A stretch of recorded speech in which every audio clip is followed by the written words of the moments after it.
Chama na Botina é o seu programa que tem o apoio institucional da Rede Agro Mulher Mais, a ProSoja e Sind Balsas. Também os patrocinadores: Estratégia, Cordial Agro, Martisa Valtra, Reativa Consultoria Agronômica, Lavronorte e Casa Sertaneja. É isso, mais um Chama na Botina, o seu programa semanal, né? Comunicando o agro, conectando cidade-campo, campo-cidade. Tudo bem, Lara? Tudo jóia, tudo tranquilo, graças a Deus. Antes a gente começava sempre o programa falando bom dia, eu sou Ediana Boeri. Tem gente que acha isso falta, né? E o Lara Moraes, esses dias uma falou, por que vocês não estão mais falando dessa forma? Eu falei, meu pai, agora pronto. Saudades, né? Então, a gente acaba mudando um pouquinho até pra... às vezes, né, falar assim, é sempre do mesmo jeito. Não, a gente nunca começa o programa do mesmo jeito, né? Aqui o roteiro é sem roteiro, né? A gente segue conforme aquele dia que dá vontade. Começa falando sobre o assunto, muda de assunto no meio e volta, porque nós somos mulheres, né? A gente consegue fazer isso. E às vezes a gente até se perde, acho, no meio da história também. Se não prestar muita atenção, é capaz a gente se perder mesmo. Eu acho que quando a gente fala, inclusive, de safra, né? Acho que a gente começa pensando assim, como é que a safra foi de 2023 para 2024. Daqui a pouco a gente não lembra nem como foi 22 para 23, né? Acho que eu nem lembro mais. Porque você fala assim, não, aconteceu um fato muito... A gente vai lembrar da pandemia. Mas aí, na verdade eu acho que o pessoal tá lembrando ainda da anterior por causa do valor. Cenário mercadológico é um negócio terrível. Eu acho que a saudade da penúltima safra é o valor. E como é que vai ser a próxima safra? Pois é. Oremos. Mas hoje, para falar sobre esses e outros assuntos que sempre estão aí, né, rodeando o nosso produtor rural, a gente trouxe uma pessoa que roda o Brasil inteiro. Sabe que eu acho que eu tinha vontade de ser uma mosquinha para ir dentro daqueles carros? Olha, eu acredito que seja muito legal, muito interessante, porque conhecer lugares é maravilhoso. E você conhecer a forma como cada lugar produz, né? Cada lugar é diferente, porque os biomas aqui no Brasil não é único. Então, deve ser juntar literalmente o trabalho com o prazer, porque eu acredito que seja assim. Deve dar uma canseirinha, porque é tudo muito longe, mas eu acredito que seja bem gostoso. E hoje, então, para falar sobre esse tema com a gente, olha, gente, assim, sabe daquelas pessoas que a gente fica cutucando atrás e aí vai até que a coisa dá certo? Hoje deu certo. Então, com a gente aqui hoje, Gildomar Dutra Linderman. Eu não sei se eu falei corretamente, mas seja bem-vindo. Tudo bem com você? Muito obrigado. Tudo bem, pessoal. É um prazer estar com vocês aqui. Quando a gente vem falar sobre safra, é sempre um assunto muito polêmico, como foi a abertura do programa, né? E a gente costuma muito falar, a gente faz muita conversa com o produtor, e eu acho que a verdade que vocês trouxeram é essa, né? O produtor tem a memória curta e muito seletiva, então sempre dá bastante pano para manga. Mas você quase acertou o nome, não tem o R. Quando a parte da minha família alemã chegou no Brasil, eles cortaram o R na hora lá de fazer o registro. Aí ficou Gildomar Dutra Linderman. E estamos aí, né, rodando já há mais de 10 anos. Nossa. Esse Brasil que produz junto com o Rally da Safra. E realmente estar junto, né, do produtor no campo, conhecer a realidade do campo é o nosso trabalho, é algo muito gratificante. Poderia ser uma mosquinha, só não pode ser mosca branca, tá? Porque esse ano deu dor de cabeça nas lavouras. Deus, pai. Ai, sensacional. Mas pra gente começar, como normalmente a gente começa, né, Lara, o programa, a gente quer que você se apresente de verdade pra gente. Conta pra gente, então, quem é o Gil? Porque nós já estamos íntimas, né? Você deixou a gente íntima, então nós já somos íntimas. Então, é com Gil certeza. Agora. Bom, acho que em primeiro lugar o Gil, ele é um pai de família, né? Hoje é o pai da Radassa, é o pai do Azaf, o esposo da Angélica. Elas são os três maiores fãs que eu tenho. Então, toda vez que a gente participa de alguma entrevista, tá no campo, né, participando de algum podcast, estão eles lá, a família, dando maior apoio. Sou engenheiro agrônomo, trabalho na Agroconsult já tem mais de 10 anos. E hoje sou coordenador do levantamento de safra aqui no escritório. Temos um time grande, um time só de camisa 10, o pessoal gosta do que faz, ama estar no campo. Então esses rostos que vocês enxergam aí nas redes sociais da Agroconsult, do Rally da Safra, é o time que a gente trabalha junto aqui. E é muito bom. Hoje nós trabalhamos fazendo toda a parte de levantamento de safra das principais commodities, né? Então, soja, milho, algodão, trigo e toda a parte de compra e comercialização também de insumos por parte do produtor. Então, nesses comentários ali, como que vai ser a próxima safra? A safra 24-25 para nós já começou lá no ano de 2023. Então, é um ciclo aí de mais de 40 meses que a gente trabalha para formar uma safra nova, né? O pessoal acha assim que é só chegar depois que passar o período do vazio sanitário, entrar o período de safra, bora lá, só jogar a semente na terra e o trem tá pronto, né? O povo não sabe realmente como é que é esse planejamento, como é que essas questões de produzir nesse país maravilhoso chamado Brasil, como eu sempre falo, né? Com todos os defeitos, mas maravilhoso. Mas, Gil, fala um negócio pra gente. Você falou né? Mas você não falou de onde você tá falando pro pessoal, pra saber onde é que fica a sede da... Bom, eu sou gaúcho de nascença. Sim. Vivo com chimarrão pra cima e pra baixo. A gente entende. Mas moro em Santa Catarina, né? O nosso escritório fica aqui em Florianópolis. Mora mal. Nossa. Mora mal pra dar. Fiquei preocupada agora. Ainda não achei soja aqui nas praias, mas a gente tá procurando. E o nosso escritório sede fica aqui, né, em Florianópolis, mas é o nosso hub, então daqui a gente parte para tudo que é canto. Sim. E somos sediados aqui. E passando frio, né? Esse ano é um ano que realmente a gente está sentindo inverno de novo. Vocês não conhecem muito isso aí, né? No Maranhão, mas daqui a pouco a gente já está com saudade de voltar aí para o centro-oeste, norte e nordeste, porque o frio está muito intenso aqui. Eu ia dizer, por mais que vocês estejam acostumados, esse ano, principalmente Santa Catarina, né? Teve o próprio Canal Rural, alguns outros canais deram de -9, né? Então, assim, eu acredito que até para vocês isso foi mais sofrido também, né? Não foi assim... Bastante. Aqui propriamente no litoral, eu lembro que eu cheguei em 2010 aqui, em 2013 teve neve aqui na Grande Florianópolis, né? E esse ano ainda não está descartado, então é possível que 10 anos depois a gente abra a janela e enxergue de novo neve aqui no Cambirela, que foi o morro que nevou aqui. Mas, Gil, conta pra gente o seguinte, como é que vocês traçam o trajeto, né? Vou ficar bem repetido. Pro rally. Vocês começam por onde? Vocês escolhem propriedades específicas ou vocês escolhem a cidade em si, nenhuma propriedade? Explica pra gente entender como é que, quando a gente vê os dados prontos, né, as informações já prontas para nós, até chegar nessa parte, como é que é feito todo esse processo? Claro, perfeitamente. Acho que o primeiro ponto que a gente tem que entender, igual eu comentei com vocês sobre como que se forma uma safra, né? Uhum. Aqui na Agroconsult nós temos um trabalho contínuo, que é o levantamento de safra.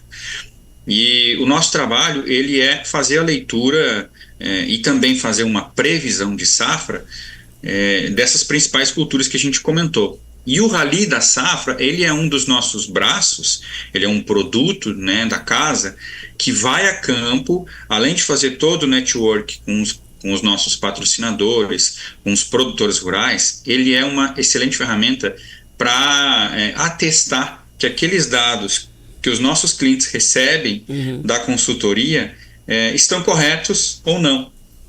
Porque senão fica muito fácil, né? E a gente costuma ouvir às vezes de alguns haters aí, né? Fazer levantamento de safra do escritório é muito fácil, né? Sim. Mas hoje o Rally da Safra, ele é a maior expedição técnica privada de levantamento de safra do mundo. Então, até alguns anos atrás, né, nós perdíamos, vamos dizer assim, para o Crop Tour norte-americano.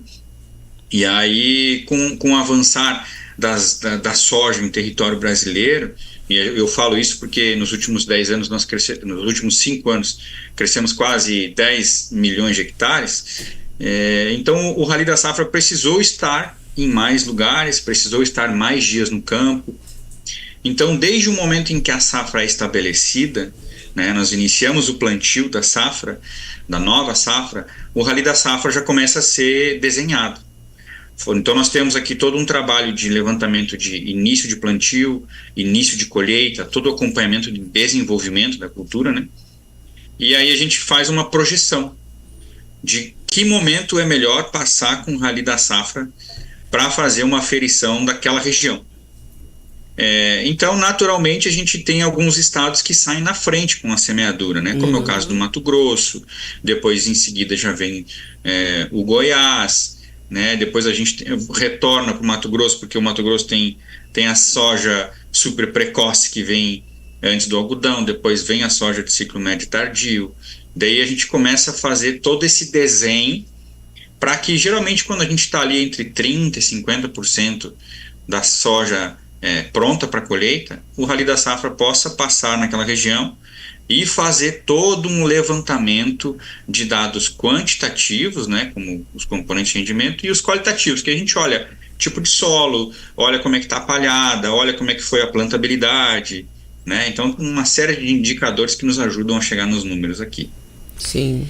E essa composição desses indicadores, acho que isso também é um tema bem importante, né, Gil? Porque, assim como a Lara perguntou, de modo geral, quando a gente olha, a gente tem, talvez me permita a ignorância de comparar coisas bem diferentes, mas assim, quando a gente fala, a gente acaba falando meio que de estatística. Então, assim, quando a gente fala assim, como é que conseguiu levantar esse número? Então, você falou que existem critérios. Dentro desses critérios, existem esses critérios que são, tipo, definidos de modo internacional, ou vocês criaram dentro da própria Agroconsult para fazer o Rally?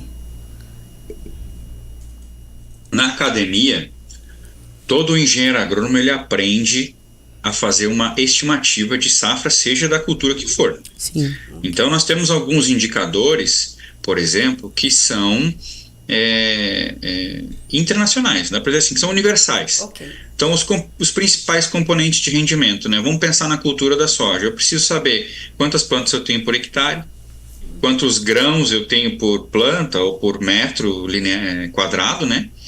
E depois, talvez, o ponto crucial que fez a diferença nesse ano, que é o peso de grão daquela amostra, daquela região.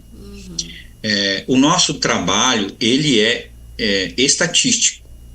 Então, nós fizemos uma aferição, justamente, você fez uma pergunta muito interessante, que é, vocês escolhem as lavouras por onde vão, os municípios. Nós temos uma metodologia que busca fazer uma amostragem em mais de 92% das áreas de soja no Brasil, e milho segunda safra, se não me engano, 83%, 85%. Então, nós temos uma estimativa de quantas amostras precisamos fazer naquele estado para que seja representativo. Né? Então, por exemplo, esse ano, uma média, assim, a gente faz mais ou menos 1.500 amostras por ano. Esse ano, como a gente teve uma safra bem adversa, né, muitas regiões distintas, nós incrementamos em 20% esse número de amostras. Então, assim, existem os dados que são universais, que todo mundo consegue fazer uma estimativa de safra, e existem os outros dados que nós criamos os nossos indicadores, a nossa metodologia. Então, por exemplo, eu tenho alguns descontos que nós trouxemos para o nosso número quando temos uma alta infestação de mosca branca, que eu fiz a brincadeira. Por quê? Porque ela afeta diretamente, né, a área foliar, afeta diretamente o peso de grãos. Então, para nós, estatisticamente, isso faz sentido. E aí a gente foi aprimorando, então, a nossa metodologia para que a gente consiga ser mais assertivo no número. Isso também, então, no caso, quando vocês fazem esse levantamento, acaba, além disso, então, identificando também, por exemplo, a proliferação tanto de pragas de modo geral, como ervas daninhas, por exemplo? Sim, exatamente. Nós temos um trabalho, até um braço muito forte da AgroConsult, que hoje nós intitulamos e nos identificamos muito como uma empresa de tecnologia. Nós temos uma área aqui que trabalha toda com a parte de imagem de satélite, né? Ou então hoje nós fizemos levantamento de área, nós já estamos trabalhando toda a parte de produtividade em cima de sensoriamento remoto.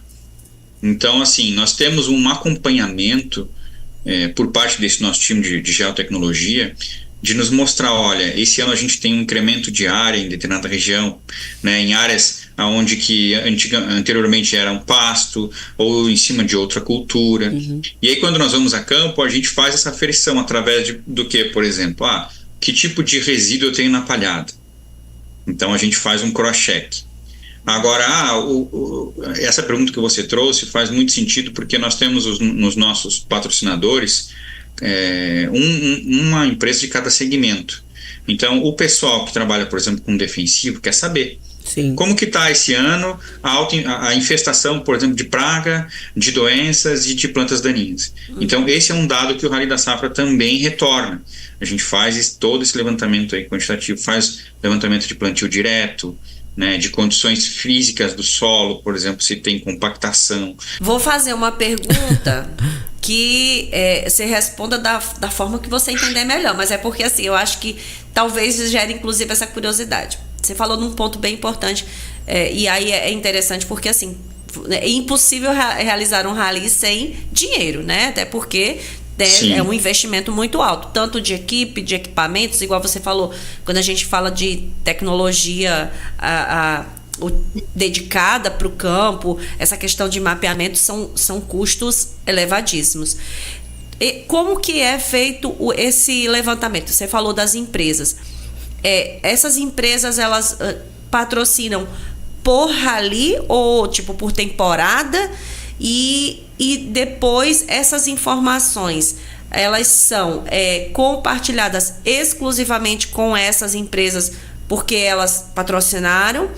Ou como que é? Porque vocês fazem também muito repasse de informações através dos canais de comunicação de vocês, né? A gente inclusive acompanha, eu sou uma das pessoas que eu acompanho já faz bastante tempo também. Mas assim, existe uma divisão, vamos dizer assim, de informação, e até porque, assim, acho que de modo geral, até para o produtor saber disso, porque como que ele acessaria essa informação se ele quiser ter mais acesso além daquilo que é disponibilizado, por exemplo, nas redes sociais? Perfeito, Eide, minha amiga Eide, né? Assim, nós temos um dos pilares do Rally da Safra, que é esse relacionamento com o produtor rural. Ele tem uma obrigação, que é devolver para o produtor a informação de uma forma, muitas vezes, melhor trabalhada, né, vamos dizer assim, já com uma análise estatística, mas também nós temos um pilar de transparência. Esses dados que nós temos levantado do Rally da Safra, nós divulgamos nos nossos eventos, né? Então nós temos eventos oficiais, por exemplo, de abertura e fechamento de etapa, soja e milho, mas também nós temos eventos regionais, onde nós vamos até algumas macro-regiões e apresentamos todos os dados para os nossos patrocinadores estarão juntos em todos os eventos, mas os produtores são convidados a irem, né? E esse ano nós vamos fazer um evento, inclusive semana que vem, no Rio Grande do Sul, que é o último evento, que dá geralmente 300, 400, em algumas praças até 500 produtores, que fazem toda uma roda de conversa, de bate-papo, né? A gente leva o dado, apresenta para eles o dado da região, e nós temos um canal aberto direto. Então, se às vezes o produtor quer saber como é que foi esse ano aqui na minha região, manda um WhatsApp para nós aqui na AgroConsult, né? Ou manda uma mensagem no Instagram, que a gente com certeza vai ter o maior prazer de mostrar essa informação para os nossos maiores aliados aí, que são os produtores. E quando a gente pensa no patrocínio, sim, hoje nós temos uma empresa por segmento dentro do projeto. Então, a cada ano é feita uma proposta, né, para que essas empresas renovem ou não. E caso elas não renovem, aí sim, já tem muitas vezes outras empresas aguardando da mesma linha, do mesmo setor, mas ele sempre tem prioridade. Quem tem patrocinadores que está com a gente já tem 7 anos, aí, quase 8 anos, porque investem no projeto, né, conhecem a capilaridade que o Rally da Safra tem em mostrar a marca dele, o produtor, o cliente dele, e eles estão sempre juntos, tanto nos eventos como nas feiras. Esse ano nós participamos de muitas feiras, as principais feiras do agronegócio, o Rally da Safra estava lá, né? Então, seja dando palestra ou participando junto com os patrocinadores nos stands deles e devolvendo informação para o cliente. E como vocês fazem assim, Gil? Por exemplo, vocês vêm aqui para Balsas, vocês ficam quantos dias? Ficam na propriedade ou vocês ficam na cidade fazendo geral pelas propriedades na cidade? E essa equipe que vem é uma equipe grande, porque quando a gente fala em rally, a gente já imagina um monte de carro, né? Conhecendo os lugares. E isso fica muito característico quando a gente fala assim, mas o Rally da Safra já fez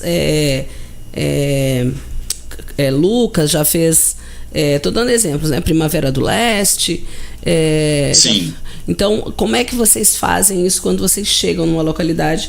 Porque, óbvio, Mato Grosso começa a colher e plantar antes, vocês começam geralmente pelo centro-oeste do país. Perfeito. Como que funciona, né? Nós sempre temos uma equipe de engenheiros agrônomos que são da AgroConsult, então os nossos analistas são os coordenadores de cada um dos carros. Esse ano nós tivemos 3 carros rodando o Rally, e nós temos alguns patrocinadores que viajam conosco, né? Seja para conhecer a região, seja para treinamento interno da equipe, e também nós temos uma parceria muito grande com as universidades. Então, os alunos participam conosco, né, rodando o Rally ali, participando às vezes na sua própria região, às vezes em outras regiões. Então, eles trazem o conhecimento da academia e fazem um mini MBA ali de uma semana, rodando junto com o Rally para conhecer a região e conhecer também a metodologia. Alguns deles viram nossos funcionários, nossos colaboradores depois, outros vão trabalhar nas empresas que estavam rodando. É bem legal a dinâmica. Mas assim, essa questão do município, nós sempre temos vamos pensar em, como você falou, em Balsas, né? Nós dormimos em Balsas, algumas vezes dormimos em Tasso Fragoso, né? Dificilmente nós ficamos em alguma fazenda. Sim. Mas nós almoçamos nas fazendas. Então tem algumas fazendas que a gente conhece, né? Por exemplo, aí até na Baixa Grande do Ribeiro, por exemplo, se nós pegarmos aí já sentido Tocantins também. Então, por vezes nós temos alguma rota que é um pouco mais difícil de almoço, a gente dá uma ligadinha e fala, o Rally vai passar aí, será que a gente pode almoçar na fazenda? E a gente tem esse relacionamento muito bacana. Mas todas as nossas amostras são aleatórias. Okay. Não tem um viés, por exemplo, de eu vou parar nessa lavoura aqui porque é do fulano, é do Beltrano. Sim. Não, então nós temos uma metodologia de sair do ponto A para o ponto B naquele dia, e a cada 10 quilômetros nós paramos para fazer uma amostra. 10 Não importa se 10 quilômetros. Então, de 10 em 10 quilômetros nós paramos o carro. Ele pode estar fazendo a amostra na mesma propriedade, aqui para cima pode acontecer isso. Exatamente. E que é interessante. Tem lugares. Faz sentido também, né? Não, pode falar aí. Não, e faz completo sentido, né? Porque eu sempre uso, eu brinco que assim, a gente tem que usar o exemplo de casa, né? E a nossa propriedade é uma propriedade pequena, e dá muita diferença da questão da própria chuva, né? Então, chove aqui na sede, não choveu, dá 1 quilômetro de distância só, já não choveu. Então, quer dizer, se eu plantei aqui, pegou chuva, não pegou chuva, tudo isso vai interferir no processo produtivo, né? E complementando, inclusive, essa pergunta da Lara, então, na prática, quando você está fazendo o percurso, você subindo aqui, você está vindo do Tasso, vindo no sentido de Balsas, então... Mas aí vocês vão separar, tipo, as propriedades... Porque você falou antes em 1.500 amostras, que foi esse exemplo de 2024. Esse 1.500 é dividido pelo número de estados produtores por onde o Rally passa, ou ela vai ser aleatória, não tem uma quantidade igual, por exemplo, ou por estado, ou por região? Como que é? Assim, nós fizemos geralmente um levantamento. Você perguntou do número de dias, né? Também. E assim, um exemplo clássico, né? Vamos pensar no Maranhão, sentido Caxias, aí de Balsa, sentido Caxias. Uma região que está crescendo, está se desenvolvendo cada vez mais. Hoje nós não rodamos aquela região, mas ela já está no nosso radar, que nós precisamos andar de mais um dia no Maranhão para poder conhecer as áreas de fronteira agrícola. Mais 2 dias, então, assim, dia para chegar só lá em eu ia dizer, né? Indo por Brejo. E vou te falar isso porque eu passei por lá tem pouco mais de um mês atrás, e eu fiquei queixo caído. Então, esse ano, por exemplo, nós tivemos, nos últimos 2 anos, pensar no Goiás, né? Pega aquela região ali do sudoeste goiano, que já está bem consolidada, e aí a gente pega Crixás, Nova Crixás, né? Nesse sentido Tocantins, uma região que era tradicional de pecuária, hoje está tomada pela agricultura. Então, assim, você precisa passar ali, fazer a avaliação, conhecer a região, né? Então, muitas vezes a gente faz uma análise dos dias. Olha, esse ano a gente vai rodar X dias, por isso que eu falei para vocês que esse ano a gente aumentou em 20% o número de amostras, né? Foram 1.800 amostras. Por quê? Porque a gente está crescendo muito em área e a gente precisa colocar esses dados dentro da nossa estatística. Então, é um número que nós dividimos na área total do Brasil, né, esse número de amostras, mas cada uma das regiões ela é olhada com uma lupa para ver se nós não vamos penalizar alguém, né, por não passar naquela determinada região. Isso vai gerar uma confiabilidade nos números maior também, né?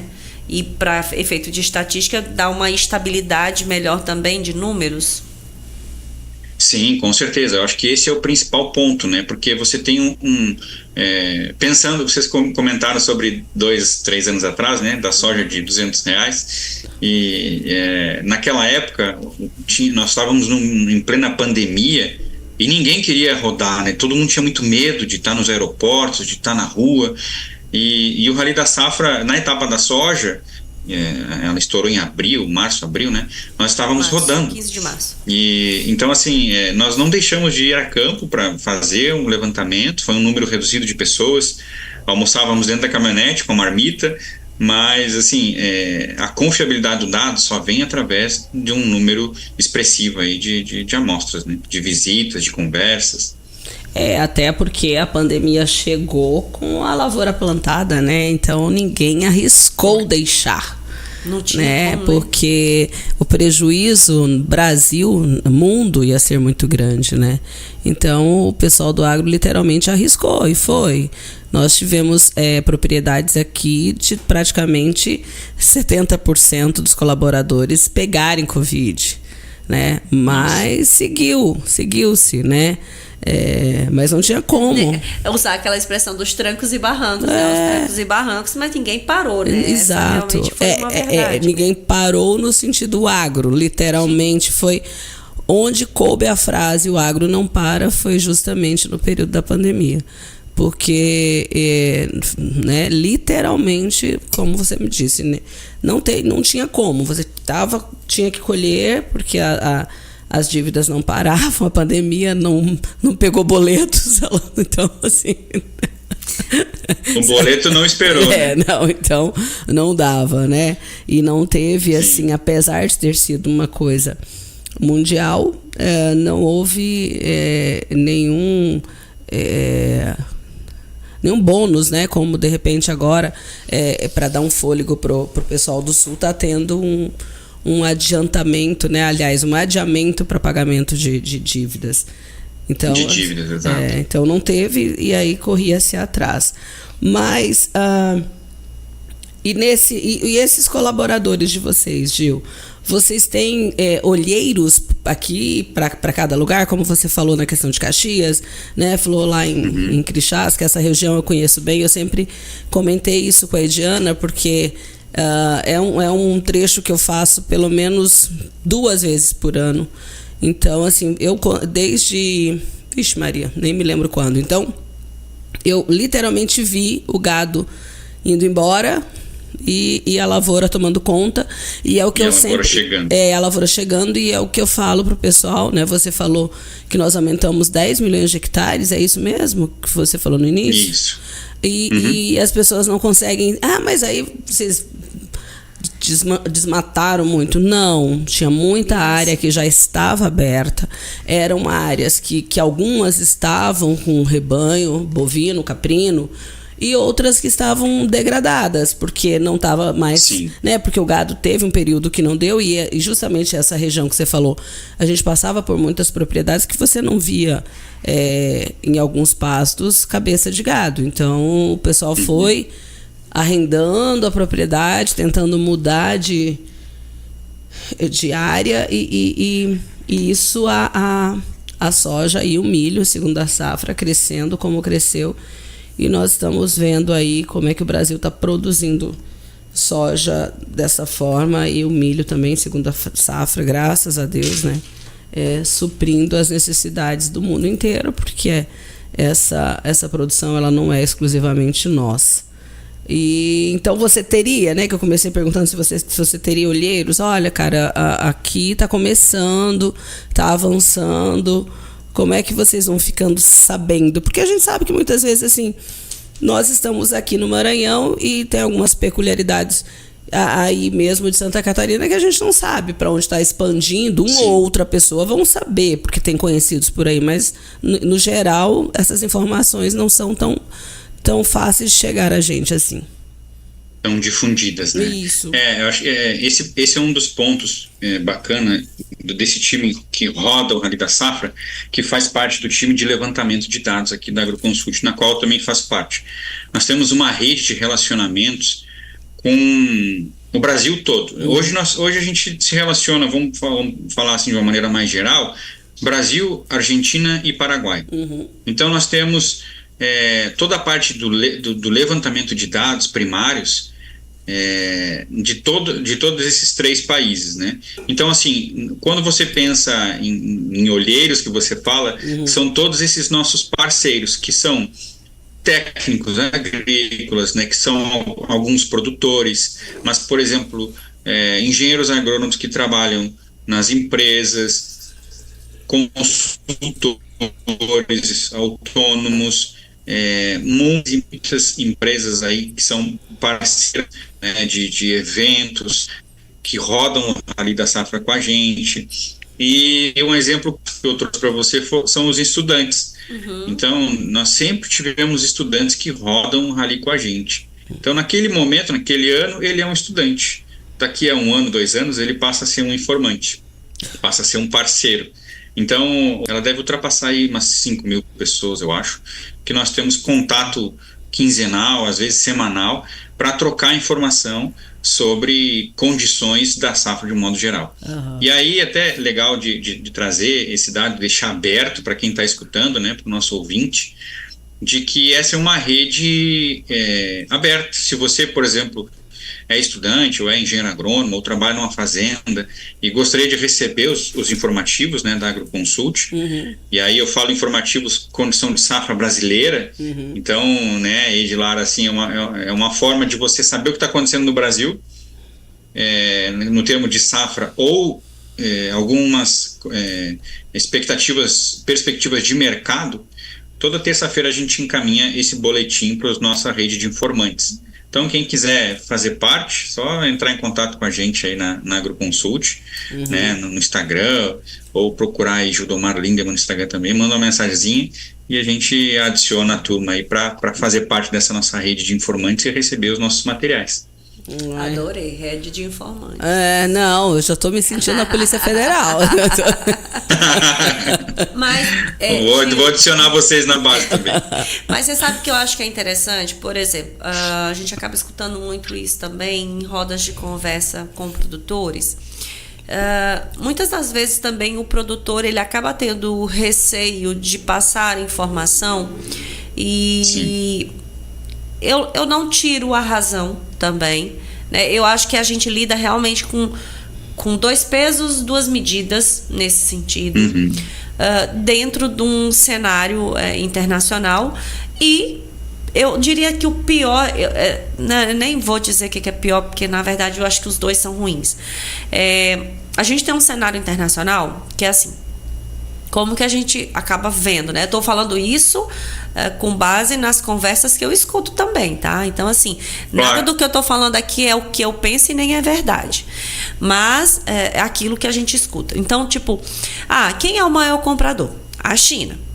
Quem é o maior produtor? Brasil.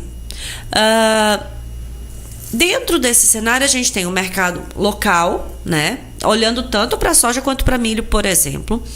E onde a gente tem um cenário, hoje em dia, de muita especulação.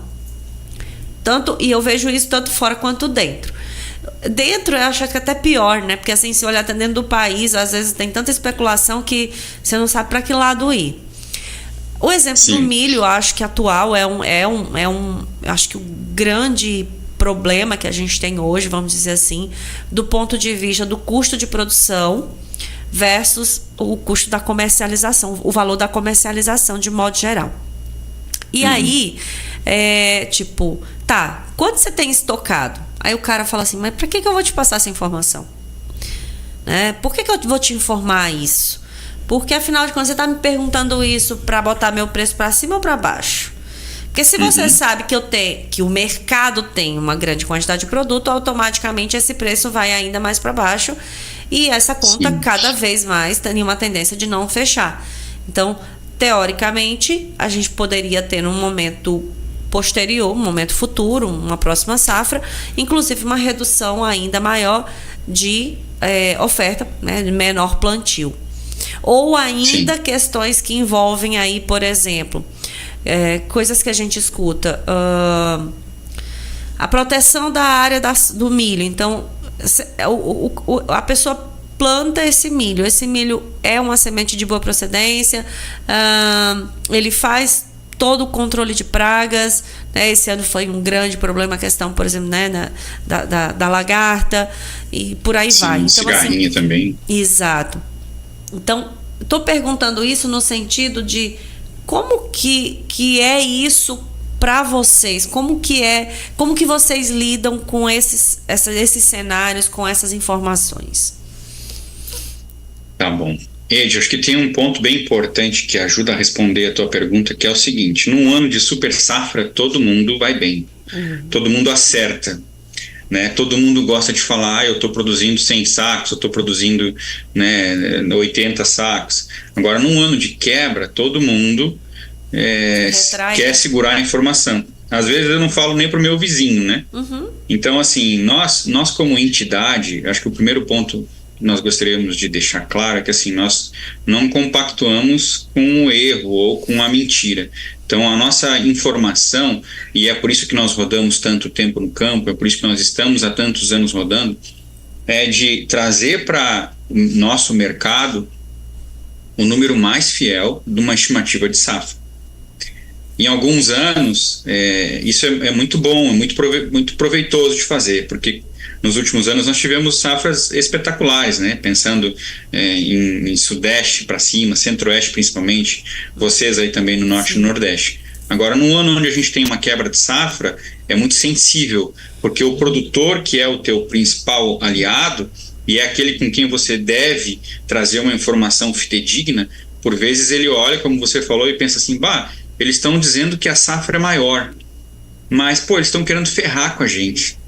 Né? E eu acho que o primeiro ponto a safra é boa ou ruim, depende muito da realidade, né? da fazenda, depende muito da realidade do estado, né? Nos últimos 5 anos a safra foi horrível para o Rio Grande do Sul, em 3 anos no mínimo, né? Então, para eles, eu ouvi que o Brasil foi recorde de produtividade, teve produção espetacular, sempre foi ruim. Verdade. E nem por isso eles desconfiaram do dado, né? Sim. Mas realmente é sensível. Esse foi um ano que, como você bem falou, nós tínhamos estimativas de produção que variavam de 140 a 160 milhões de toneladas. Então, tinha número para qualquer gosto. Eu quero que a produção no Brasil seja de 140 milhões, então eu vou seguir determinada informação, né? Mas nós, como instituição, e o Rally da Safra, ele tem esse compromisso em buscar a informação, em buscar a real situação do Brasil, né, quando o assunto é produção total, soja e milho.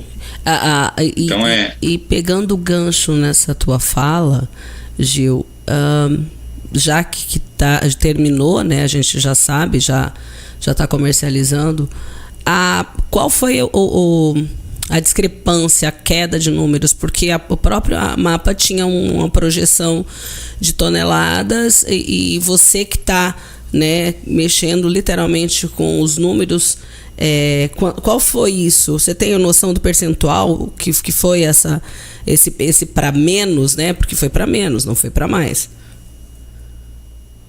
Sim, hoje, quando nós pensamos em soja, né? E esse foi um ano de muita discussão, porque nós sempre trabalhávamos com uma estimativa de 50 milhões de toneladas, muito puxado em cima de área também, né? E eu acho que aquele ponto que eu trouxe para vocês, que nós temos um trabalho muito importante aqui do levantamento de área Brasil, e nós tínhamos, se não me falha a memória, acho que uns 500 mil hectares acima do órgão federal, né, acima da Conab. E aí depois, quando nós fizemos a última rodada, nós tínhamos uma área de mais ou menos 1.200.000 hectares acima da área da Conab. E então, óbvio que quando você pega toda essa área e coloca uma produtividade média, você tem um impacto muito grande, né? E eu estou falando aqui de no mínimo umas 5 milhões de toneladas de diferença só em função da área. Sim. E aí depois nós tínhamos mais ou menos umas 4, 5 milhões de toneladas que vinha via produtividade, que o Rally mostrou que era melhor. E foi um movimento interessante, porque quando nós encerramos a etapa soja e apresentamos os dados, né, nós trouxemos a estimativa e aí o mercado, enfim, todo mundo naquele burburinho dizendo, nossa, mas está todo mundo dizendo que é uma safra pequena e vocês estão mostrando que é uma safra maior. E aí, com o passar do tempo, a própria Conab, né, foi revisando seus números, e se a gente olha hoje a diferença da área da Conab para a nossa área, que era de 1.200.000 hectares, está em menos de 400.000 hectares. Então, assim, o trabalho, né, que nós desenvolvemos lá atrás e enxergamos uma área maior e que, consequentemente, aumenta a produção, vem sendo revisado por outras instituições, outros órgãos, porque existe algo que não mente no mercado, que é o balanço de oferta e demanda. Sim, sim. Né? E vocês falaram do estoque, então assim, se nós pegarmos o tanto que a gente exporta, é simples, né? O tanto que a gente consome interno e o quanto o nosso estoque de passagem, a gente não, essa conta tem que fechar, não pode ser um estoque negativo. Exato. E aí em alguns momentos o mercado fazia esse balanço e o estoque não fechava. Então, teoricamente, ou a gente passou com um estoque maior, ou a gente produziu mais. Então hoje sim a gente tem uma safra aí na casa de 154 milhões de toneladas de soja, nossa visão. A Conab vem revisando o seu número, né, mês após mês. Então, assim, como referência, né? E eu acho que isso é bacana até de falar, né? Porque nós temos um relacionamento com eles. Esse ano foi um ano de aproximação, então eles têm melhorado as metodologias de levantamento, as metodologias de toda de análise de imagem de satélite também. Então, acho que o interesse, né, de todos nós é realmente trazer um dado real e o mais próximo da realidade possível.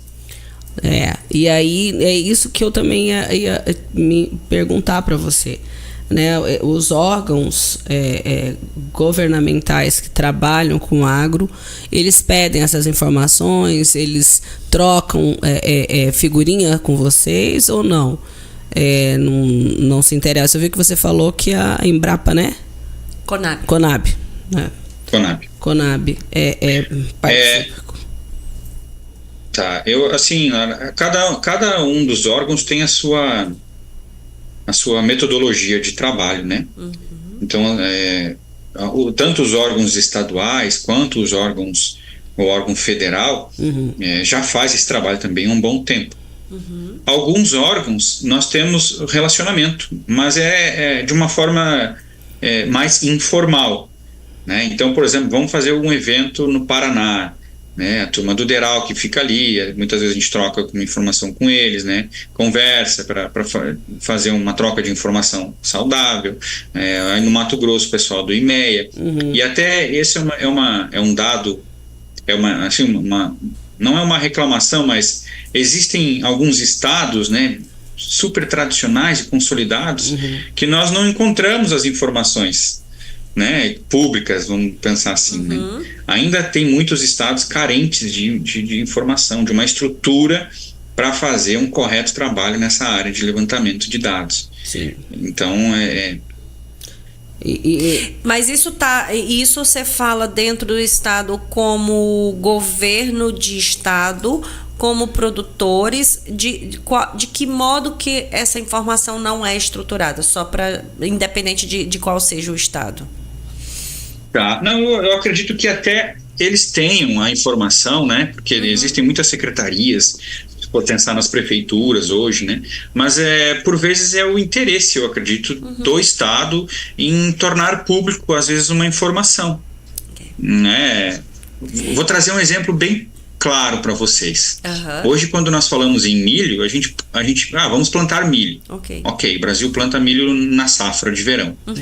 Quantos % desse nosso milho representa silagem? Né?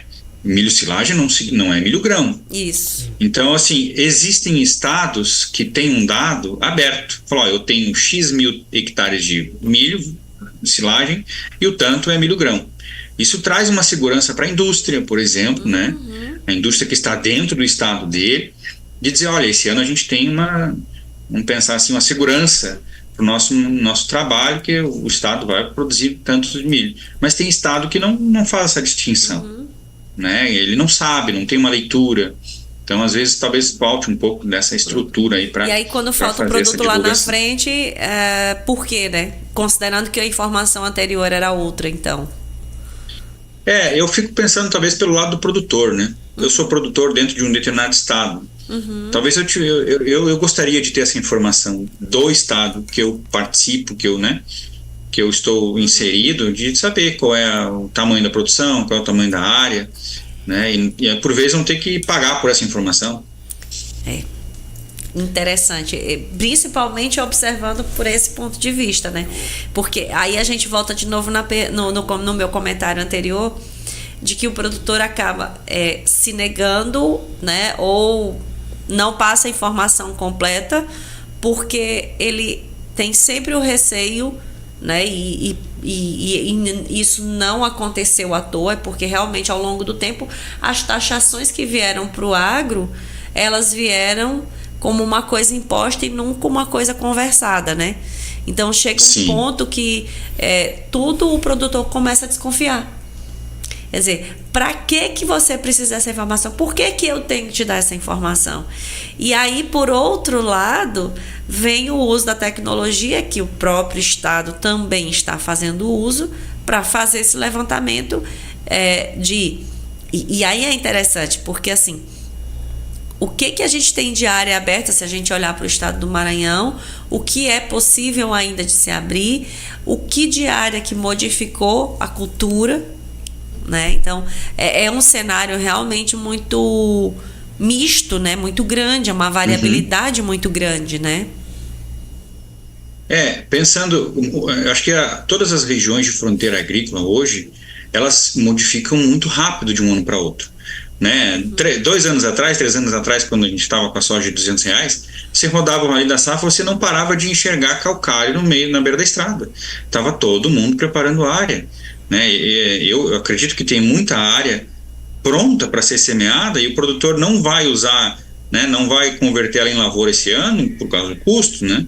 Mas assim, nós temos sim uma capacidade de crescimento muito grande, mas realmente acho que esse ponto que você falou da confiabilidade do produtor, ele é um ponto muito sensível, né? E nós aqui como Agroconsult e como Rally da Safra, nós gostamos muito de dizer que nós temos o produtor como nosso maior aliado, porque quando nós chegamos na fazenda ou quando nós vamos entregar a informação, a nossa intenção o dado está aqui e agora você pode tomar a sua decisão, né? O mercado está desse jeito e a decisão parte, né, da sua análise como produtor rural.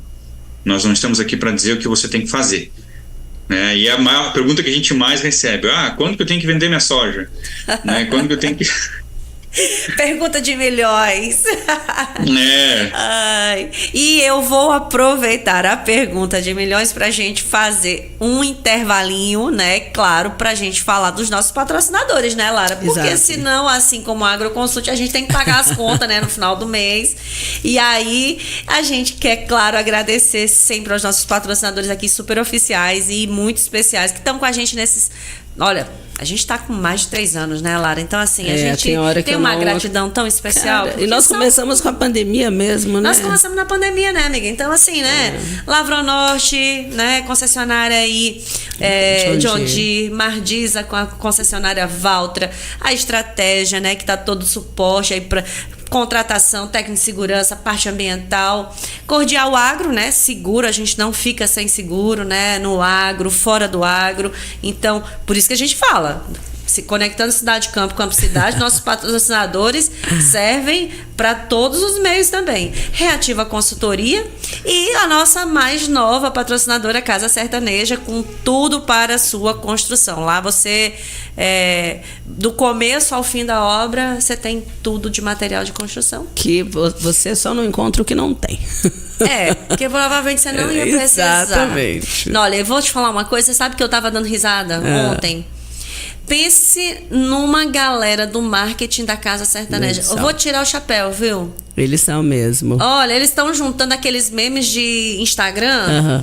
E a galera de frente de loja tá indo lá, né, fazer as gravações, se joga dentro de caixa d'água.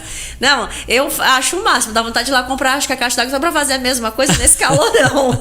Eu acho que a galera não tá comprando caixa d'água pra construção, não. Eu acho que é pra tomar banho. Pra tem banhar. impressão. Pior. Que tá quente demais, tá da conta, tá doido. E nosso apoio institucional, né, Lara? A ProSoja, assim, de Balsas e Rede Agro Mulher Mais, né? Nós somos um trio conectados. Em prol, né? Prol não, né? Rita disse que essa palavra não é muito legal de se falar, nunca entendi o porquê. Mas a serviço do agro, vamos falar assim. Uma hora eu vou tentar entender esse prol. Vamos perguntar pra ela, né? Vamos fazer uma entrevista com ela só pra falar sobre isso. Mas olha, a gente tem sempre perguntas que... Você já reparou que as últimas entrevistas sempre teve perguntas de milhões? Mas a gente não anda jogando na Mega Sena? Nem sei nem quanto é que tá, porque na verdade saiu assim... esses dias. E você sabe pra onde foi? Você acredita? Você não vai acreditar. Na cidade que eu nasci. Sério? Lá em Planalto, no Rio Grande do Sul. Aquela pergunta assim, mas foi onde é que você nasceu? Pra tu saber como eu não tô nem... Lá em Planalto, no Rio Grande do Sul. Alguém ficou milionário. E a pessoa precisava. Assim, gente que... Mulher, tu já sabe quem ganhou, já tem fila na porta da pessoa pra pedir dinheiro. E eu vou torcer pra que a pessoa não jogue no ralo. Né? Porque a gente sabe de muitas histórias aí também que... Por aí fácil, vai. Né? Mas vamos voltar para nossa pergunta. Nossa de realidade, que não tem milhões. Nós não ganhamos na Mega. Gil, pergunta de milhões. Quem ganha com o conteúdo gerado pelo Rally da Safra? Na sua opinião, claro. Vamos lá. Eu acredito que a sociedade do agro como um todo, né? Porque se nós pensarmos em conteúdo, hoje nós temos praticamente tudo que nós buscamos por muitos anos, né, como produtores rurais, ou até mesmo como empresas, nós temos na palma da mão. Então, hoje você consegue fazer uma operação de crédito na palma da sua mão, você consegue fazer uma operação de barter na hora, você consegue, né, medir tudo que você precisa de indicadores aí dentro da sua fazenda, de cima do trator, né, ou da máquina que está colhendo. Mas o Rally da Safra, ele tem uma obrigação com esse público todo, que é gerar uma informação de qualidade e de confiança em tempo real. Então, o produtor, quando ele é aliado, né, ou quando ele busca uma informação, para a tomada de sua decisão de quando comprar o insumo, de quando vender o seu produto. E é interessante porque quando nós fizemos esses eventos regionais que eu comentei com vocês, muitas vezes após a gente encerrar as palestras, o produtor chega na roda de chimarrão e fala assim: olha, eu estava segurando as minhas compras, mas depois do cenário todo que você apresentou, eu tomei uma decisão. Sim.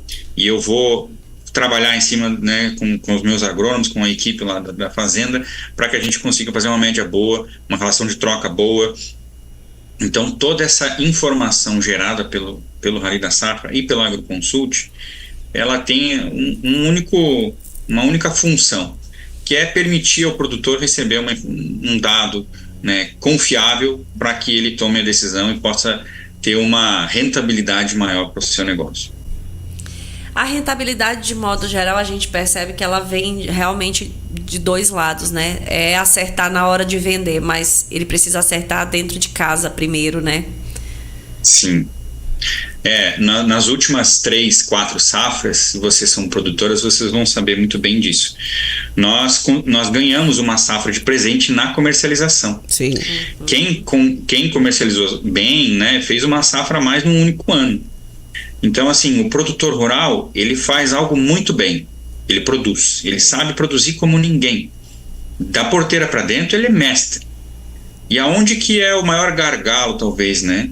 Calcanhar de Aquiles do produtor é na tomada de decisão da compra do insumo e da venda do produto. Exatamente. E isso só vem com um tempo de análise de dados, né, com uma equipe boa de compra na comercialização ou de venda na comercialização, de bons parceiros. Sim. Bons parceiros, Né? Vocês vivem numa realidade um pouco diferente do Sul. Aqui tem muito cooperativismo, né? Mas assim, ainda assim, acho que todos buscam um equilíbrio nessa rentabilidade aí entre empresas e produtor rural.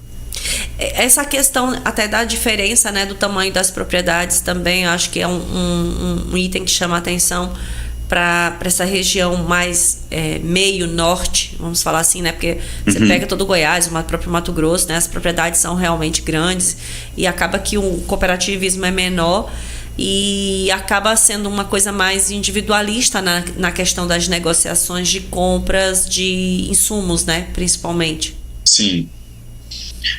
Aí existem outras modalidades, né? Então, hoje o médio norte, né? Vamos pensar assim, já tem muitos pools de compra, né? Tem a parte do cooperativismo, mas muito visando essa questão de compra de insumos. Então, na própria BR-163, né, no médio norte do Mato Grosso, e outras regiões como, por exemplo, o Goiás, existem grandes cooperativas, né, parceiros dos produtores. Sim. Que buscam essa força na hora da compra e para poder viabilizar aí uma rentabilidade melhor para os seus cooperados. Então, acho que o mercado ele vai se ajustando, né? E também os grandes players, né? Tem muita gente subindo, né? Muitas empresas aí esmagadoras abrindo trabalhos em outras regiões, e aí começam a aumentar a oferta de produtos, né? E acirram um pouco mais aí na questão da compra da safra. Gil, e nesses 10 anos, né, que vocês estão com o Rally, é isso mesmo? Não, 10 anos eu tenho de AgroConsult, okay. O Rally já tem mais de 20. Tá, então vou pegar você especificamente, né? Eu queria que você pincelasse para as pessoas que estão nos ouvindo e que vão acompanhar esse episódio, a diferença que Gil, de uma cidade que está envolvida no agro, né? É uma cidade agro, vamos assim dizer, porque o comércio da cidade é todo agro. Não adianta dizer que não, ele é todo agro.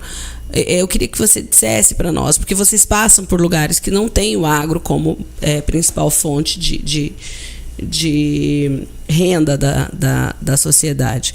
Como é que vocês veem isso? Como é que você vê, por exemplo, assim, a evolução dessas cidades, né? Porque você não fica restrito só na região sul, que a gente sabe que é uma realidade completamente diferente, mas você anda pelo nortão do Mato Grosso, pelo interior do Goiás, e Maranhão, Bahia, Pará, Piauí.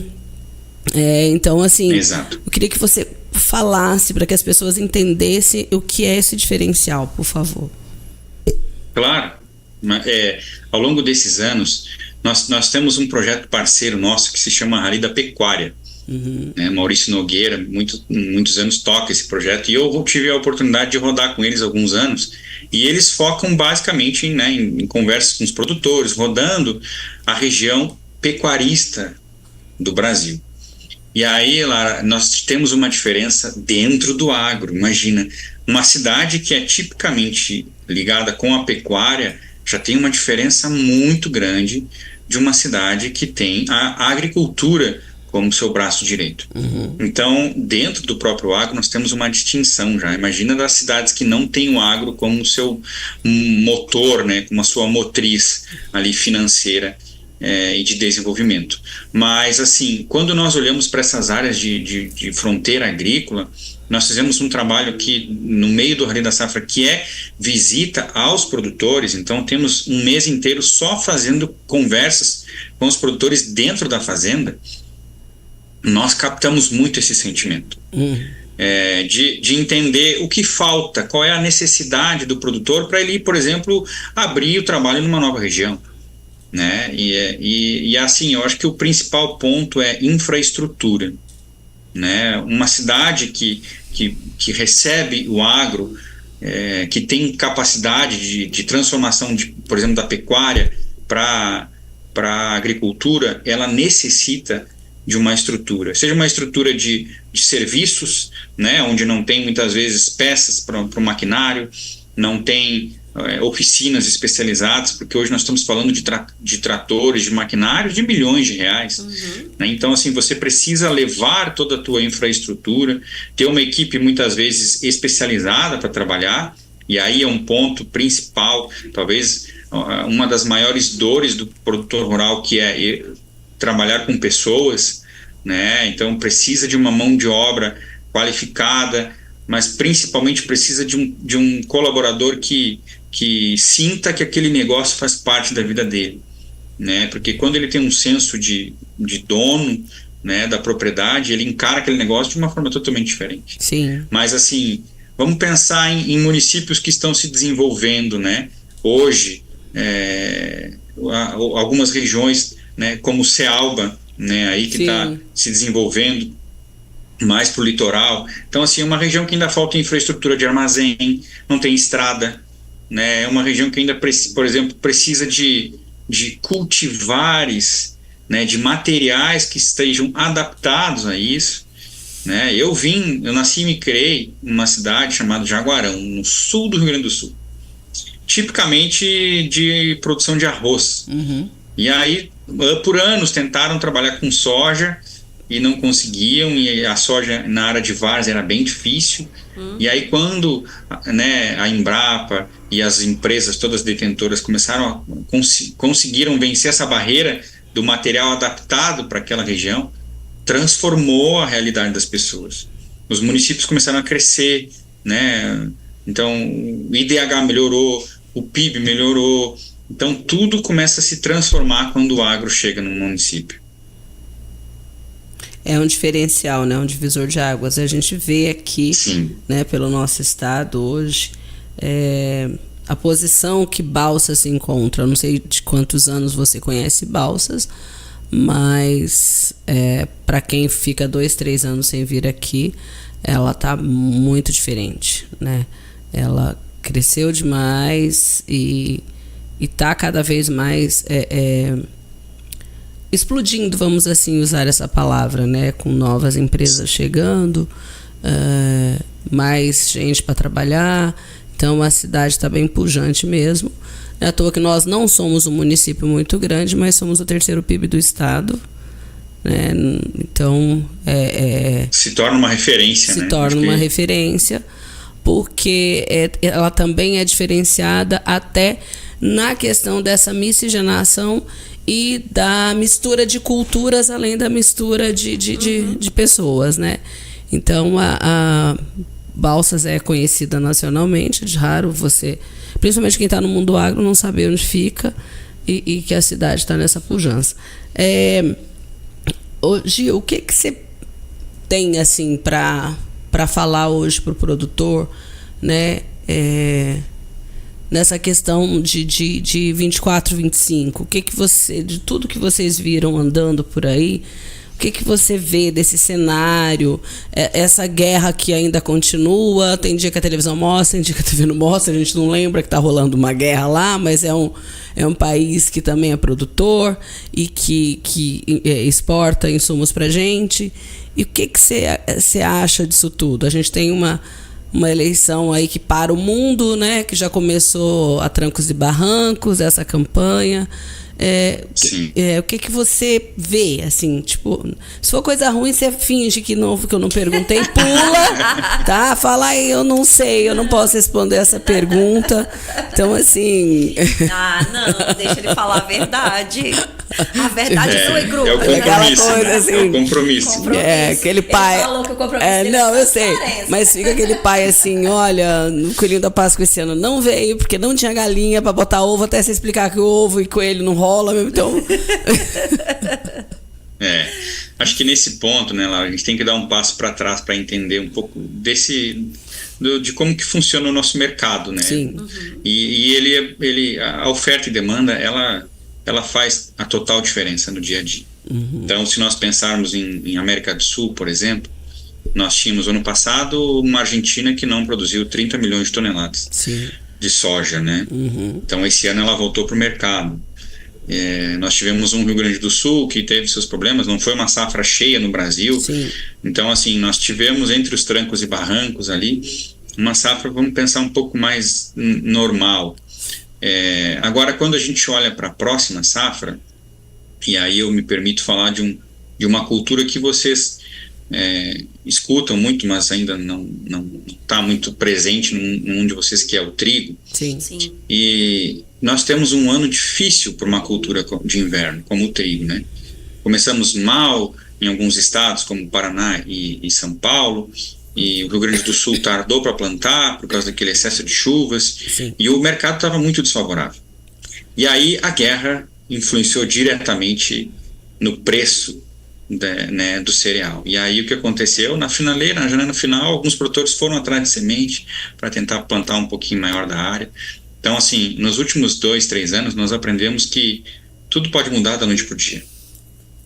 Né? Nós podemos ter um embargo, por exemplo, uma produção de fertilizantes, dos defensivos, e a gente não conseguir importar. E aí é um problema sério, porque esse ano nós tivemos uma compra de insumos mais atrasada, né? Mais lenta. O produtor não queria vender o grão, e aí não travava o negócio.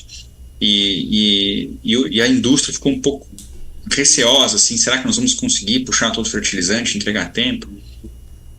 Mas a gente faz todo um acompanhamento aqui de line-up, né, dos navios, então nós provavelmente não teremos uma falta de produto. Sim. Né, mas assim, talvez alguns produtores estão fazendo uma mudança aí, usando mais um pouco de matéria-prima, algumas coisas, mas de fato é um ano onde o produtor está tentando espremer o custo de produção. Porque o principal ponto é a nossa rentabilidade.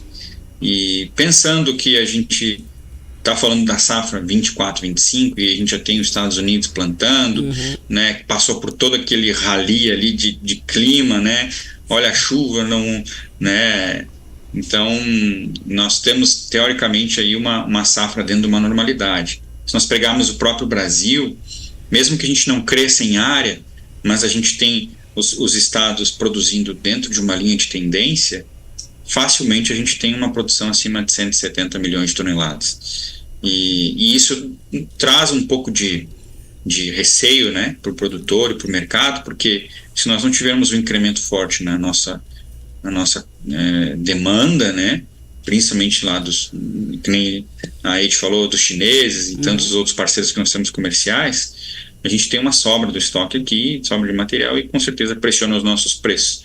Mas acho que o principal ponto, Ed e Lara, é que o produtor está atento na relação de troca. Porque quando nós pensamos, né, vamos pensar assim, em safra 24 a 25, pensando na metade sul, é um ano onde a gente vai ter talvez uma incidência de um laninha, então é um pouco mais de cautela aqui na região sul, mas para vocês, a maioria dos anos é um ano mais tranquilo, chove um pouco mais, né? Então a gente acaba pensando assim, qual é o real impacto que eu posso ter, né? De fato, o produtor tem que estar atento na relação de troca. Se nós pegar a média dos últimos 5 anos, pensando em Médio Norte e até mesmo algumas regiões do Paraná, esse mês nós tivemos relação de troca abaixo da média dos últimos 5 anos. Então, o produtor que esteve atento, ele conseguiu comprar o seu insumo mais barato. Né? Ele conseguiu pegar a soja que ele tinha disponível, ou até mesmo travar uma futuro e negociar por um pacote de insumos mais barato do que ele pagou nos últimos 5 anos. Então, ele começa a ter pelo menos um pouco de segurança na parte da produção. E aí depois ele precisa aguardar um pouco do mercado, as oportunidades do mercado para fazer bons negócios na hora da venda. Acho que esse é um ponto crucial. Assim. Nós temos uma safra 24, 25 pouco comercializada, né? O produtor não tem travado muito. Inclusive a nossa safra 23, 24, ela avançou na comercialização agora nos últimos 2 anos, 2 meses, perdão. Deu uma disparada no dólar e ajudou um pouquinho, né? A gente vai aproveitando as oportunidades. Mas, de fato, é o ano que o produtor precisa fazer conta. Sim. Mas, acima de tudo, ele tem que se preocupar, né, com o cuidado, com o maior aliado dele, que é o solo, o perfil de solo, né? Não deixar de investir, porque em ano bom é onde a gente deposita, né? E ano ruim é onde a gente usa um pouco da poupança, né? Mas assim, é um ano onde o produtor continua buscando sempre boas produtividades para diluir esses custos aí. Porque os custos são realmente altos, a gente sabe disso. E muitas vezes fazendo conta, você começa a dar uma surtadazinha, mas normal, né? Nada que... Dentro da realidade, na verdade, né? De todo um ano do negócio. Do negócio, exato. Eu acho que uma das coisas que é sempre importante frisar, e às vezes até por isso que a gente fala da questão de que quando a gente fala de um bate-papo assim, a gente acaba muito chovendo no molhado, né? A gente está falando para produtor rural. Então, teoricamente, a grande maioria faz isso. Então, mas fica sempre como dever de casa e como aprendizado para quem não está fazendo, para analisar e também para reforçar para aquela pessoa que já faz a importância que é essa questão da relação de troca. Acho que isso é uma coisa que cada vez a gente tem mais escutado dentro do cenário mercadológico dessa coisa das relações internacionais. Porque quando a gente escuta sobre isso, a gente realmente acaba reportando para antigamente, quando guardava-se para comercializar depois. Então, até que ponto isso realmente vale a pena fazer, né? Aí, de novo, entra em questões de qualidade de produto. Então, as exigências que cada um desses mercados tem feito. Então, como que é tratar isso e principalmente pensar assim, que independente da destinação final desse produto, se ele vai ser para consumo humano ou se não, mas esse mercado ele é exigente quanto a produto, e essa relação de produto-preço ela se torna igual independente da destinação. É nessa linha mesmo, Gil, que vocês veem também? De uma maneira geral, sim, né, Ed? Existem alguns nichos de mercado. Se você pensar, por exemplo, numa soja convencional, onde você produz ela e consegue, né, um certo ganho, né? Existem, acho que aí é uma parte mais específica, né, mais técnica, mas, por exemplo, nós temos buscado um aumento na parte de proteína do nosso produto, né, melhorar a quantidade de óleo, e aí isso vai muito na qualidade da indústria, né, e isso é uma junção de material que você utiliza com clima, né, e também principalmente com manejo, né, na questão de pragas e doenças. Então, assim, mas como você falou, o produtor ele sabe produzir. ele sabe produzir bem, né? Talvez em determinado momento, ele vai optar. Falou, bom, esse ano é um ano que eu vou trabalhar na minha margem de segurança. Então, não vou pegar os materiais mais tops, né? Vou talvez tirar um pouquinho de ponto aqui, né, de fósforo e de potássio, e para tentar baratear um pouco o meu custo. Mas, pelo menos na minha visão, né? O produtor ele precisa fazer conta do quanto ele tem de custo médio, né? E aí essa relação de troca ela entra diretamente nesse ponto, porque quando você define quanto você quer ganhar, e eu acho que isso é uma grande diferença hoje, né? Porque o produtor ele está fazendo conta, ele falou, bom, a minha margem é X, se eu cheguei na minha margem, eu vendo, eu garanto a minha produção, eu sou profissional, né? Então eu não, porque qual que é a máxima, né? O produtor ele quer acertar sempre o olho verde da mosca branca, né? Ele quer vender toda a soja a R$200, né? Quem dera. Então, né? assim, exato. Então, assim, eu acho que essa é a maior dor do produtor. Ele falou, pô, eu deixei de vender tudo, né, num preço mais alto, enfim. Mas quando ele olha para a rentabilidade do negócio dele, ele pode ter uma rentabilidade melhor do que o ano passado, se ele fizer a conta direitinho, né? Verdade. Até porque... Aí é o histórico. Não, até porque, assim, você tem que saber quanto custa, né? A gente sempre brinca com isso. Quando a gente começou o programa, era justamente para fazer esse chamamento, né, Gil? Porque nós sabemos que tem algumas... mulheres que não entendiam muito disso, elas não estavam tão dentro da porteira, né? Não sabiam o custo de produção e caíram de paraquedas, porque a pandemia fez isso, né? Infelizmente, foram mais homens em óbito de homem do que de mulher, e aí foi um choque muito grande. Foram mulheres que não sabiam quanto é que custava para produzir uma saca de soja, quanto é que era a folha de pagamento da propriedade, independente do tamanho, porque se movimenta muito dinheiro, mas esse dinheiro literalmente ele é movimento, né? Ele não é aquele caixa ali fixo, não, ele é um movimento mesmo. Não é um dinheiro seu que você faz o que Exato, quiser, né? Então, assim, quando a gente fala isso, e eu e a Diana sempre colocamos aqui, que se é para mudar pelo menos a cabeça de um filho, de um produtor, que muitas vezes, pelo fato de estar estudando em outro lugar, está fazendo uma faculdade que também, de repente, não tem nada a ver com agro, mas aquela propriedade é dele, uma hora ela vai estar na mão dele. Então, para você saber, até caso você queira arrendar a tua propriedade, você tem que ter uma noção do que está acontecendo no mercado, né? E explicar para essas pessoas que uma eleição que acontece num outro país interfere, de repente, no nosso preço, uma guerra que está acontecendo lá na Europa. Então, assim, é nisso que a gente pensa. Não, o preço não é interno. Eu produzo aqui, a Ediana produz ali, eu vou vender a minha soja do preço que eu quero, ela vende a soja dela, o preço que ela quer e pronto, acabou, né? Não funciona dessa forma. Infelizmente, a gente não manda, quem manda nisso é o mercado.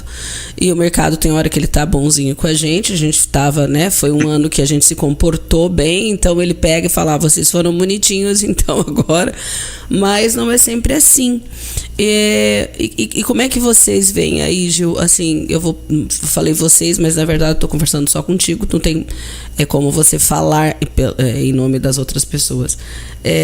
Nessa questão dos nossos irmãos aí do Sul, principalmente do Rio Grande, como é que vai ficar essa situação? Porque, como você falou antes em questão de solo, a gente sabe que terra é uma coisa, solo é outra coisa.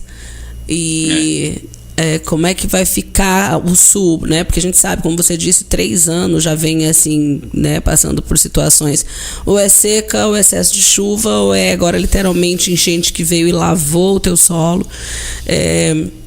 Essa safra, você acha que o Sul vai conseguir ser ainda, né, como ele era o maior produtor de grãos de soja do país, ou ele vai ficar, nem todos vão conseguir plantar? Como é que você está vendo? Principalmente você que está aí do lado. Aqui para nós, a gente vê as notícias por grupos de WhatsApp, muitas vezes também, né, nos canais que dão notícia do agro, mas parece que se você não está próximo, não é a mesma coisa, né? A notícia não é tão palpável para ti assim. Claro. Inclusive na próxima semana nós temos uma conversa, um debate muito grande com o pessoal lá em Não Me Toque. Nós vamos fazer um evento lá junto com uma cooperativa muito forte no Rio Grande do Sul e vamos ter uma aula de debates justamente para tratar sobre esse assunto. Mas existe uma parcela, né? E quando eu penso no Rio Grande do Sul, que sofreu com toda essa enchente, e essa região central do Rio Grande do Sul, né, vamos pensar assim, para quem conhece o estado, Santa Maria, sentido Porto Alegre, sim. Que pega o pé da serra ali, né, então é uma região que, de fato, hoje tem um problema muito sério aí com a parte de recuperação do solo, né, tem uma deposição de detritos em cima que é complicado, então existem ainda, e essa área a ser cultivada, ela está em aberto ainda lá, porque assim, hoje se você pensar no estado, nessa região afetada, ainda dependem de crédito para a recuperação dessas áreas, né, o produtor que não estava capitalizado está no aguardo de um apoio para poder fazer um trabalho de recuperação dessa área degradada. Mas quando a gente olha para o estado como um todo, existem outros indicadores que podem, pensando em soja versus outras culturas, movimentar um pouco desse mercado, né? Nós temos um milho verão que não está tão atrativo, né? E a cada ano, em função desse alto custo, ele vem diminuindo a sua área, mas em compensação a gente tem o arroz, que na última safra recuperou 10% da área. Esse ano que vem também, se continuar nesse movimento, pode ter um incremento de novo de área de arroz, e aí ele acaba tirando um pouco dessa soja que estava na várzea, né? Sim. E que em parte foi afetada, mas é difícil um produtor deixar de plantar a sua área, né? Vocês são produtores, sabem bem disso. Assim. Exato. Porque existe um compromisso, né? Com o negócio, com as famílias que estão ali e com a própria paixão, que é o que move, né? Então, assim, eu acredito que enquanto o produtor tiver um tempo hábil, e aí o Rio Grande do Sul, ano passado, nós tivemos plantio de soja em dezembro, janeiro, né? Sim. Nas últimas áreas cultivadas foram plantadas ali depois do Natal. Então, até os 45 do segundo tempo, eu creio que o produtor vai correr atrás desse subsídio, enfim, desse apoio, pelo menos, né, para poder cultivar a sua área. Nós estamos vendo que eles estão se mobilizando, né, e querendo chamar a atenção mesmo do país inteiro para lá, porque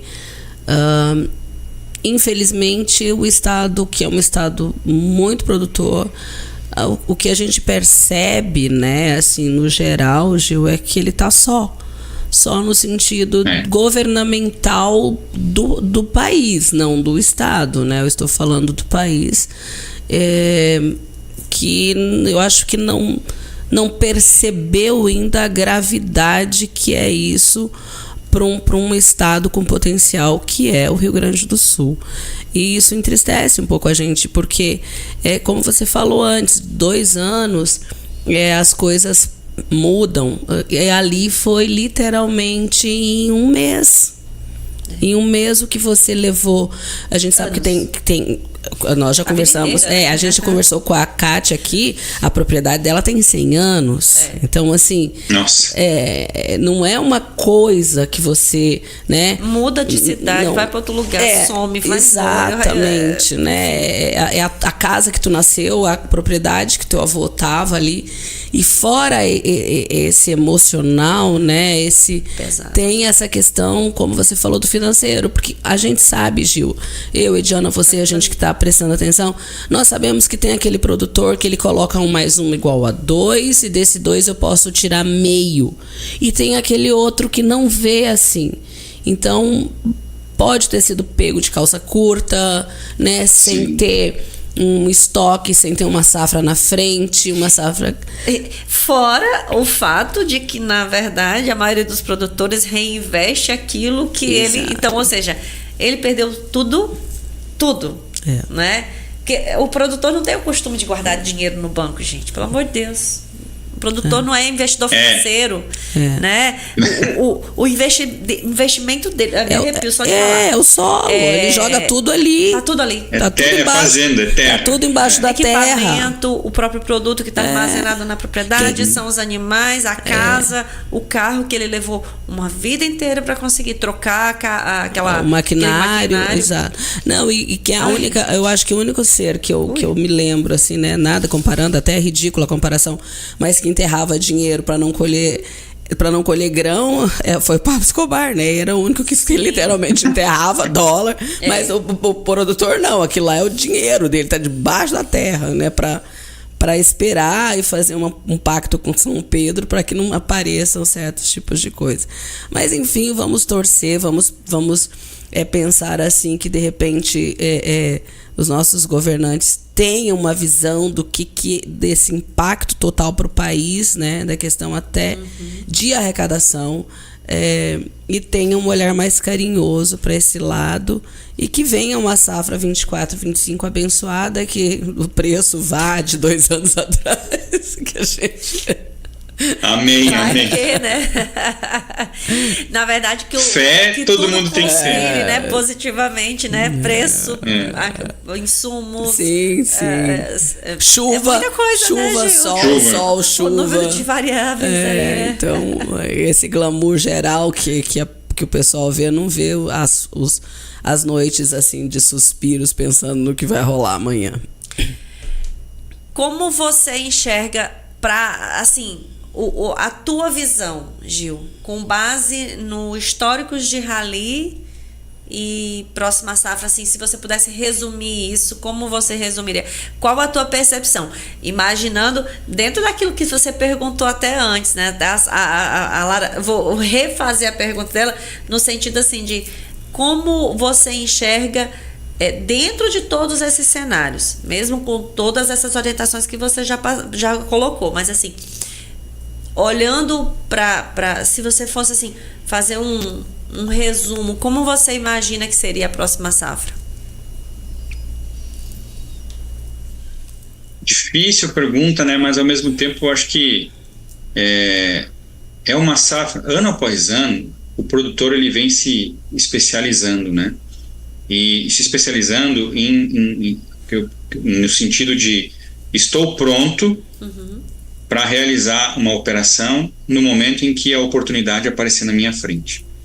Então, acho que é uma safra que, mais uma vez, o produtor ele vai ter um grande ensinamento, né, por parte do mercado, vamos pensar assim, porque quando a gente olha para a parte dentro da porteira, de fato é um ano onde o produtor ele vai, claro, livrando cada uma das condições regionais, mas o produtor vai fazer o seu investimento, né? Ele vai talvez segurar um pouco em algumas questões mais de vou aumentar a minha área, ou enfim, vou trocar meu maquinário. A gente sabe que num ano de margens mais apertadas é um ano onde o produtor ele segura um pouco, né? Nessa questão. Mas acho que acima de tudo vai ser um ano de bons resultados, vamos pensar assim em termos de produção, né? Um ano onde a gente tem essa transição do El Niño para a Laninha, ela passa muito por uma neutralidade, então nós não temos uma definição de que no primeiro ano que eu saio do El Niño para um Laninha, sempre acontece um prejuízo no litoral da região. Não. O histórico mostra que é muito variável. Você pode ter um ano bom, um ano ruim, né? Mas é um ano que o produtor, ele, na minha opinião, né, ele deve fazer um plantio com maior segurança, pensando em umidade de solo, né, porque é um ano onde as chuvas vão chegar cedo, podem chegar cedo, né, no centro-oeste, mas será que ela vai ser aquela chuva de que vai começar a chover em setembro e não vai parar mais? Ou vai ser igual ao ano passado, que choveu um pouquinho em setembro, ficou tudo sem chover, nada, e foi chover só lá depois de dezembro. E cortou ainda então, no começo de maio. E cortou, para nós, exatamente. né? Para nós cortou, né? Cortou muito cedo. Então, eu creio que vai ser uma safra de maior segurança por parte da produção, né? E o produtor, de fato, vai estar super atento aí às oportunidades de mercado.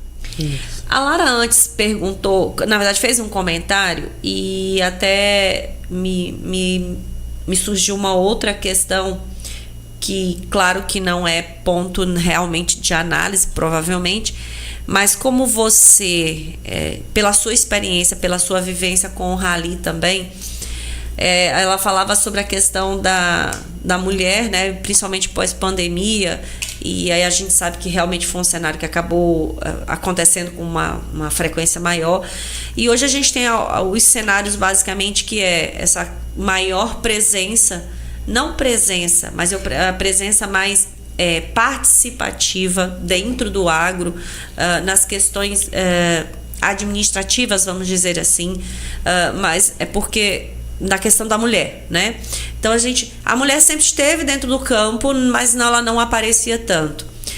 Se dentro da questão da rally vocês têm essa percepção também de uma maior presença, uma maior participação da mulher, e também pensando na questão da sucessão, se vocês têm percebido essa maior presença também desses filhos, né, como sucessores e não só como herdeiros dentro dos negócios. Não sei se isso é uma coisa que vocês observam, mas se observarem, se puder comentar. Se não, pode levar a gente pro rally que a gente vai começar a observar isso e anotar para vocês. Olha, o convite já está feito, tá? A gente já pode deixar marcado para o próximo ano. Mas até interessante, Ed, porque assim, esse ano nós tivemos uma equipe específica de mulheres. Opa! Olha! Nós tivemos uma semana inteira no Mato Grosso, onde foram as nossas sócias aqui do escritório, as nossas engenheiras agrônomas, rodar e visitar mulheres produtoras. Uhum. Né? Então, como você bem comentou, a gente fez um trabalho com a Agroligadas ali na BR-163. Sim. E foi muito bacana, assim, porque acho que essa exposição da mulher do agro, né? Vamos pensar assim, da produtora, ele de fato foi muito maior pós-pandemia, mas ela sempre foi uma ajudadora, né? Uma auxiliadora muito forte dentro da propriedade. Eu tenho alguns parentes que são produtores rurais e a mulher ela tem um papel fundamental desde o início da abertura da área. Muitas vezes ela que foi lá e cozinhou para o peão. Sim. Quando não tinha nada, né? E hoje está aí vivendo ao lado do seu esposo. Mas sim, nós temos presenciado no rally uma maior expressividade da opinião da mulher, né? Do posicionamento da mulher. E isso é muito legal porque o feeling muitas vezes vem da mulher, né? O homem ele é muito prático, ele põe a mão na massa, ele é um cara que faz acontecer. Do operacional mesmo, né? Operacional, né? E a mulher ela traz toda a parte humanista, ela cuida da propriedade, muitas vezes é ela que garante a sustentabilidade do negócio.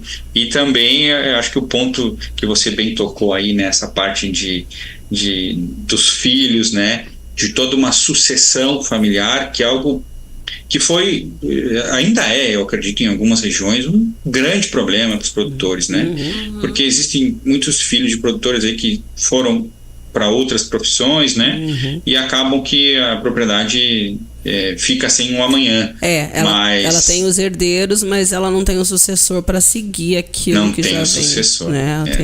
Tem a questão. Eu acho que quem notou isso antes, assim, hoje eu vendo, foi a indústria de maquinário, indústria de carro. Eles notaram o que fazia diferença na opinião da mulher. Então você pode ver que a evolução das máquinas ela foi ficando mais confortável. Eu acredito que justamente por isso, né? Que a mulher tinha a decisão dela, a opinião dela para finalizar essa compra era muito pontual. Então eles perceberam isso e, peraí, nós estamos perdendo aqui, vamos dar uma dar uma mexida. E aí seguiu-se, né? As outras empresas foram fazendo isso. Ajustes, né? E mostrando e falando um linguajar. Não como a gente já escutou aqui, relatos de produtoras, Gil, que falava assim, quando meu pai faleceu, eu tive que assumir a fazenda, porque eram só meninas.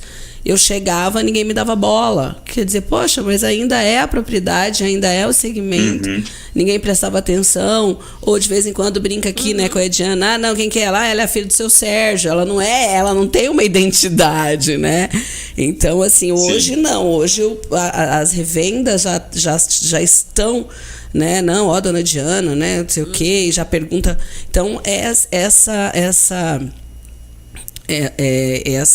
sutileza as empresas foram pegando com o tempo, e eu acredito que vai ficar cada vez mais, porque elas estão assumindo mesmo e estão mostrando que são totalmente capazes, apesar do pessoal ainda achar que o agro é um nicho machista, como algumas novelas apresentavam e ainda apresenta, né? Do coronel. É que isso tudo não acabou, né? A gente tá realmente nesse processo. Mas tá virando assim, um pessoalzinho que vai ter que mudar, porque senão vai ficar difícil. É verdade. Né? O Gil, próximo rally começa quando? Previsão. Ele já começou, ele já está sendo programado, né? A gente já está aí pensando nos roteiros, né? Já com as negociações, mas propriamente a campo nós iniciamos na primeira semana de janeiro. Então, lá pelo dia 9, 10, geralmente mais ou menos nessa época do ano, nós estamos pegando as trouxas e a mateira e indo para o Mato Grosso começar a rodar, e aí termina em julho, quando acaba a etapa do milho safrinha. Bom, deixar desde já o convite, Sim. né? Não só para você, se você não estiver na equipe presencialmente, mas fica o convite para toda a turma que estiver em campo, quando passar em Balsas, convite para vir aqui com a gente. Vem no estúdio conversar. Trocar uma ideia, estamos aqui à disposição. Agradecer, né, a tua disponibilidade em participar aqui com a gente, em trazer essas informações, esses comentários para as pessoas entenderem um pouco mais de como é que a coisa funciona na prática. Então, nossa gratidão, nosso muito obrigado. Deixar com você suas palavras para fazer o encerramento ou qualquer comentário adicional. É isso, gente. Nós, como Agroconsult, como Rally da Safra, temos imenso prazer em estar com vocês. Acho que esse relacionamento com o público, para nós, é muito valioso, e trocar informação é sempre algo incrível, porque você aprende muito mais quando você está ali, né, conversando com outras pessoas. Da nossa parte, fica muito obrigado. O desejo para uma excelente safra para todos, né? Nós estamos aqui como parceiros da comunidade agro. Então, você que escutou esse podcast, que viu esse vídeo, que quer conhecer um pouco mais do nosso trabalho, entre em contato com a gente através das redes sociais, manda um oizinho lá para a gente trocar uma ideia, conversar um pouco mais, tomar um chimarrão, tomar um café. E nós vivemos na estrada por esse Brasil que produz. Então, a hora que você vê uma caminhonete do Rally da Safra, dá uma banada, pega um boné, pega um brinde ali, que vai ser um grande prazer para nós. Buzina. Trocar então uma ele informação vai ter que me trazer, né? Pra gente Chama gravar. Pra gente gravar o programa com o boné do Rally do. Vamos sim, fica o compromisso. Gente, um prazer, obrigado, viu? Nossa, obrigada a você, agradecemos. Gil, pela atenção, pelo carinho, e fica um abraço para toda a equipe da Consult, toda a equipe do Rally da Safra, e que, como você falou, nós tenhamos uma safra abençoada, que os nossos produtores rurais do Brasil afora, né, sejam abençoados com uma safra e com uma produção que alegre os corações, né? E alivie o coraçãozinho desse povo, que esse povo trabalha. Amém, é verdade. É isso. Merecido. Sucesso merecido. Sucesso merecido. É isso, gente. Mais um Chama na Botina. E até o próximo programa. Tchau, tchau. Tchau, galera. Valeu, Gil. Valeu, Gilson. Muito obrigada. Ô, Gil, muito obrigada. Tchau, gente.